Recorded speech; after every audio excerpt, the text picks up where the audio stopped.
خبر شامل کرتے ہیں رحیم یار خان سے۔ میاں سہیل کی رپورٹ کے مطابق رحیم یار خان تھانہ صدر بستی بابا غریب شاہ میں مبینہ طور پر گھریلو ناچاکی کی وجہ سے داماد کا ساتھ، سابقہ بیوی اور سالی کو آگ لگانے کا معاملہ۔ ڈی پی او رحیم یار خان اختر فاروق کا واقعے کا نوٹس، جائے وقوع کا خود دورہ کیا۔ ڈی ایس پی صدر سرکل اور ایس ایچ او تھانہ صدر کو جلد از جلد ملزم کو ٹریس کر کے گرفتار کرتے ہوئے رپورٹ پیش کرنے کا حکم۔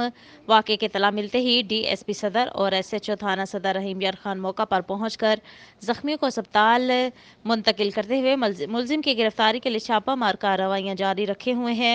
زخموں کی تاب نہ لاتے ہوئے ملزم کی سابقہ ساس دم توڑ گئی۔ پولیس واقعے کی ہر پہلو سے تحقیقات کرتے ہوئے حسب ضابطہ کارروائی جاری رکھے ہوئے ہے۔ ترجمان پولیس رحیم یار خان۔